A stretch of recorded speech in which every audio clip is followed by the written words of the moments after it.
हम सभी दुनिया में अनेकों कर्म करते हैं। कोई कहता है वो देख रहा है, कोई सोचता है अगर वो देख रहा होता तो इतने लोग जो हमेशा बुरा काम करते हैं उनके साथ बुरा क्यों नहीं होता।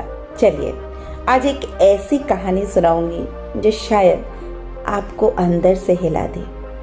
तो एक दिन की बात है कि सुबह सुबह दरवाजे की घंटी बजी।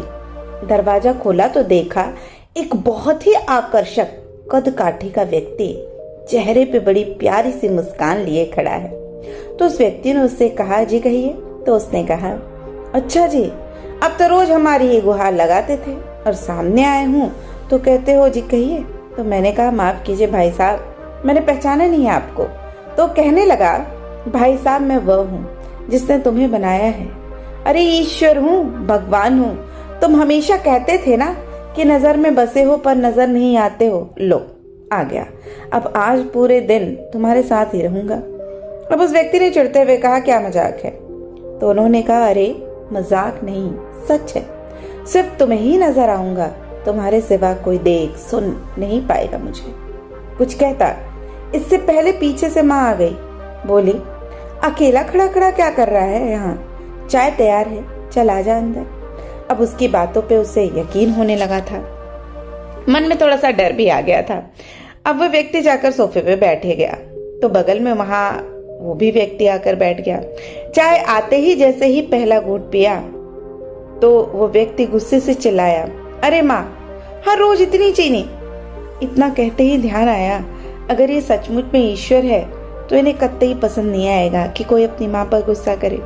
अब अपने मन के भाव को शांत किया और समझा भी दिया कि भाई तुम किसी की नजर में हो आज, जरा ध्यान से। बस फिर वो जहां जहां जाता पीछे पीछे पूरे घर में ईश्वर उसके साथ चलते। थोड़ी देर बाद नहाने के लिए जैसे ही बाथरूम की तरफ चला तो उन्होंने भी कदम बढ़ा दिए। उसने कहा, प्रभु यहाँ तो बख्श दो।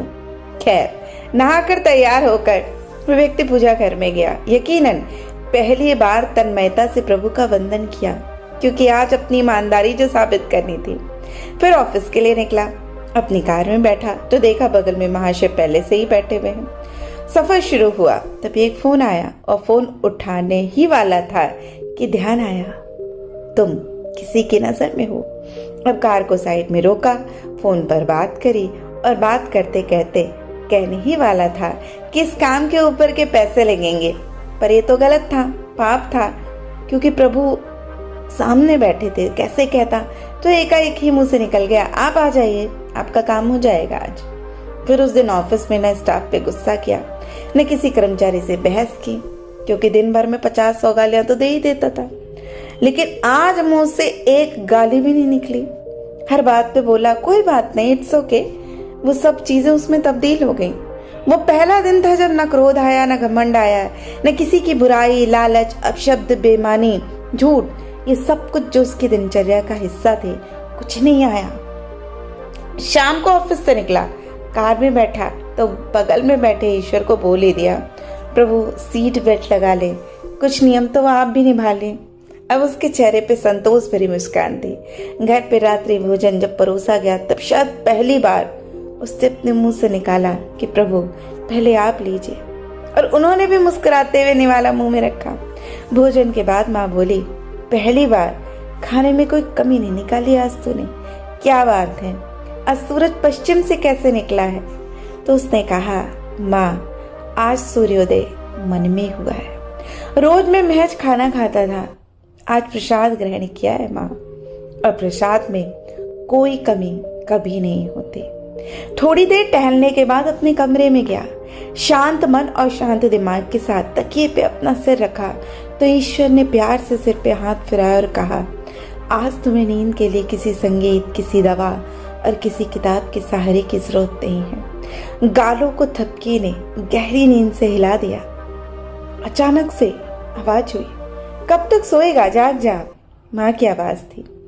सपना था शायद, हाँ सपना ही था, पर आज का ये सपना उसे जीवन की गहरी नींद से जगा गया।